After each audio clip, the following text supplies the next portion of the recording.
Letter from the Ritual by Kevin Sharp. Part 1.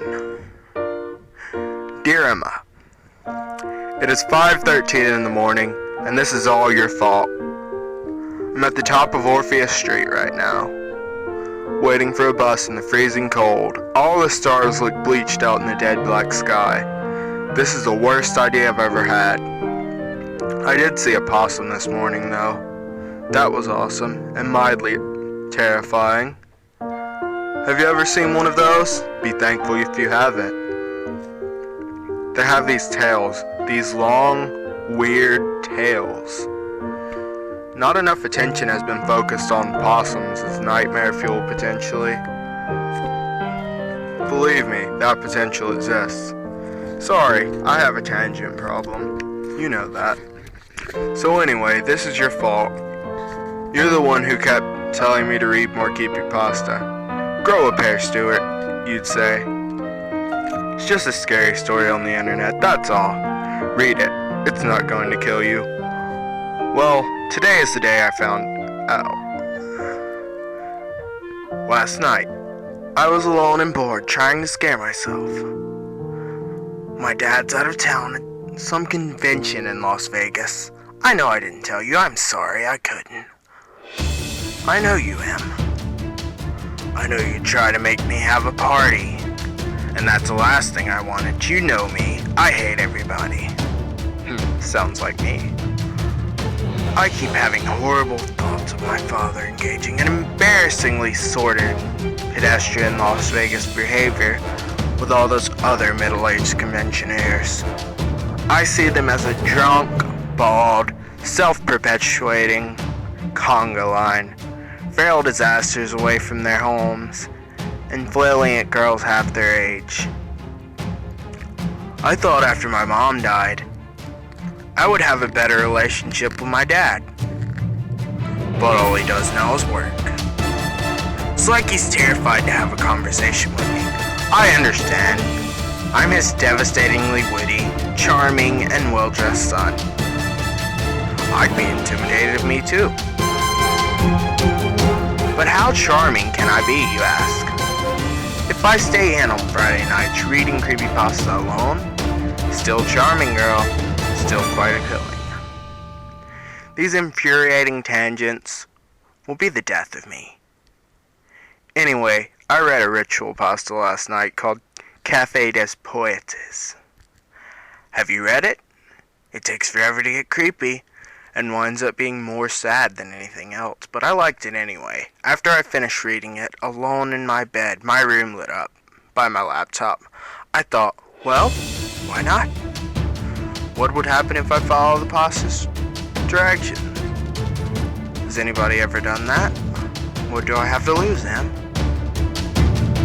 So that's why I'm here, waiting for a bus. The pasta said it will appear after I wait for 20 minutes. It's been 15. I haven't seen a thing.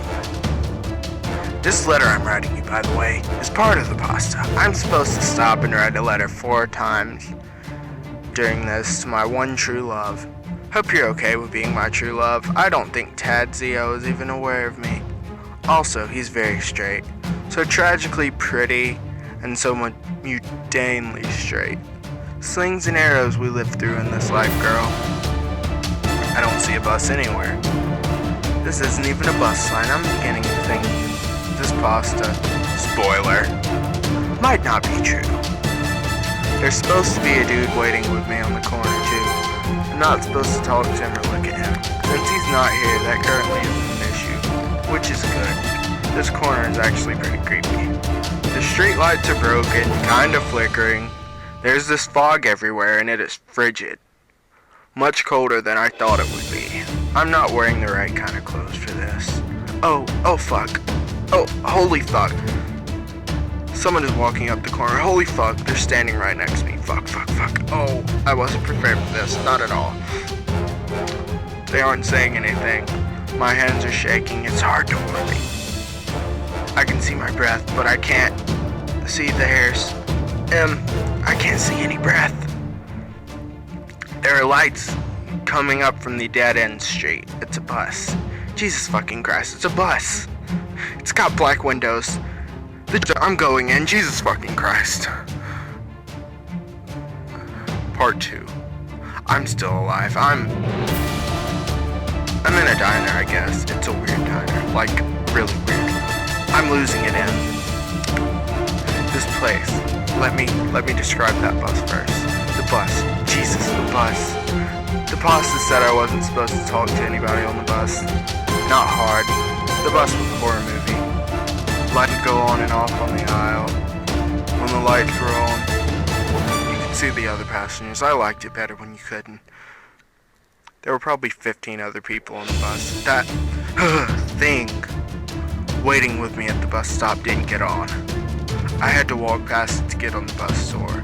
It didn't move. After I sat down on the bus, I gave the driver $1. I went down to the 13th row. I followed the directions. I looked out the window. Even in the dim, not quite morning light, I could see it. It was tall and black, and moved in a weird way. Like all of its bones had been broken and put back together. And maybe like it had stolen other bones and put them inside it. I saw it crawl into the sewer entrance. I don't know how it fit. It bent, I think. And then the bus was gone. Driving through what should have been recognized streets, but they weren't. They weren't at all. The pasta said my phone wouldn't work. And it doesn't. It just keeps telling me it's searching for a network. So I have to try and remember this bullshit instructions perfectly. And it sucks. All the ritual pastas I've ever read are blending together. I can't remember what I'm even supposed to say at this diner when they ask me for coffee. But oh god, the bus. These things in the seats. They had hoods up, black clothes, but I saw things. Tentacles. I think I saw tentacles. I heard gurgling.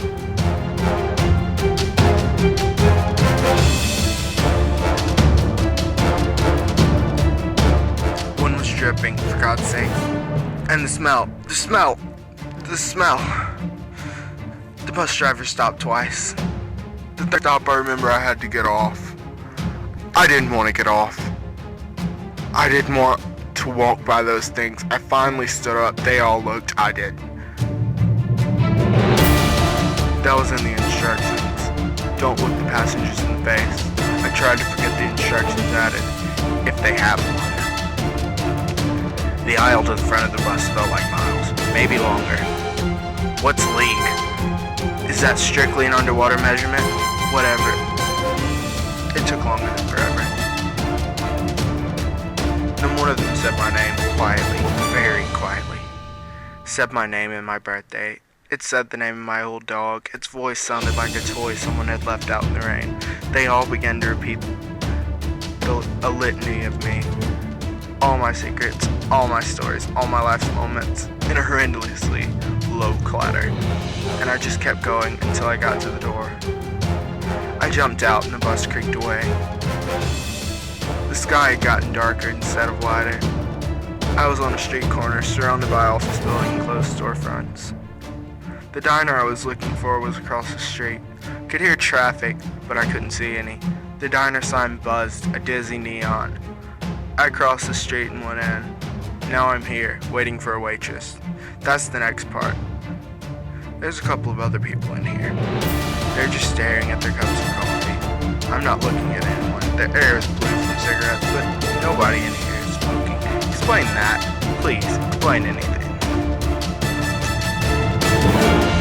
I don't know what's going on. The waitress is coming. That's what she said. Huh. That's for you, girl. I'm trying to keep it together. Part 3. The waitress asked me what I would be drinking. Her eyes were sewn shut. Thick black strings were sewn in and out of the lids. They blended in with her eyelashes. She sounded like she was on a 3-second delay.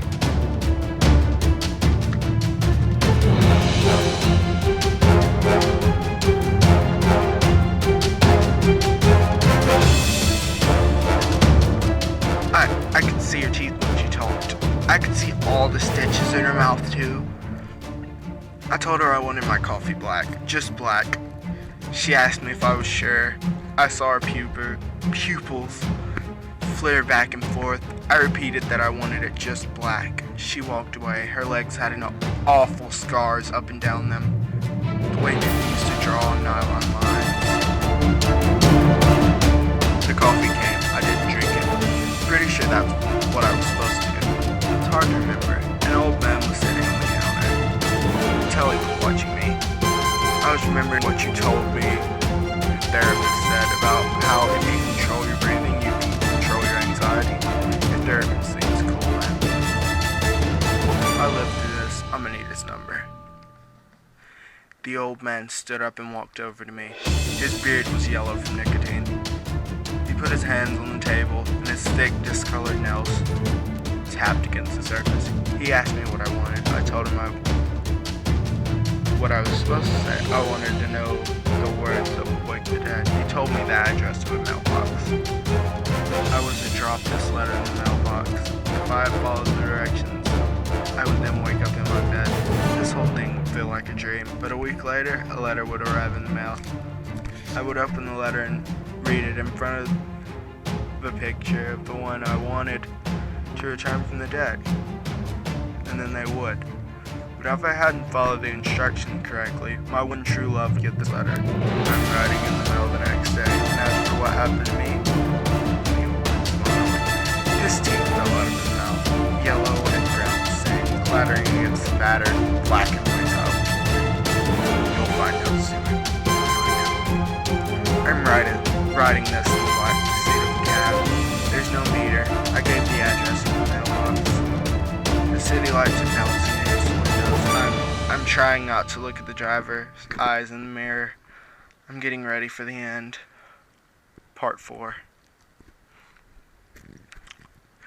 This is the last part. I'm at the mailbox. It's in the middle of an empty lot. The taxi dropped me off here and idled for a moment. Its hazards blinked and flashed. Tall weeds burst out of the pavement here. I see things that look like rats scurrying about. I hear the clicks of the nails on the cement. The lot is in the middle of a series of abandoned buildings. There are things moving around behind the broken windows. Dogs are barking somewhere. I can't see them, but I think they're getting closer. I circle around the mailbox 3 times. I repeat the words the pasta said 3 times. See the cruel fates recall me, and sleep hides my swimming eyes. I think it's from a poem, but when I googled it last night, I couldn't find a thing. The echoing barking from the dogs is getting closer. I'm almost done with this letter. I don't want to finish. I don't want to put it in the mailbox. I don't want to find out if I was right or wrong. If I remembered all the things I was supposed to do. If I said all the right things at the right time. Because I can't imagine I did. I think I was supposed to say something to the cab driver. I'm worried I was supposed to say something else in the diner. Should I have sat in the 14th row on the bus as opposed to the 13th? All these parts could have gone wrong. I can see the dogs now, and I was wrong. It's just one dog. I mean, it's not a dog, not exactly. It has too many heads for a dog. It's snarling, and I can see its teeth. They're bright right, like bleached out stars in a dead black sky. I feel the heat coming in, waves from under its spiky fur. It paces the perimeter, staring at me with all those dead computer screen colored eyes. I now have to stop writing. I know. This is the last part. If you're reading this, you know what happened. I'm pretty sure you're going to be reading this. I was supposed to tell the cab driver thank you. I didn't say anything to the cab driver. I just remembered. I shouldn't have done this. I just wanted my mom back. That's all. Shouldn't have tried. We're alive. And then we're dead. We shouldn't pretend we can change a single fucking thing ever. I'll miss you, girl. Always remember to look back. Fuck those wannabe normcore bitches. Look fantastic. And don't read scary stories on the internet. And this wasn't your fault, Emma. I think I wrote that it was. It wasn't. Don't feel bad, Em. I'm going to mail the letter now. Don't feel bad.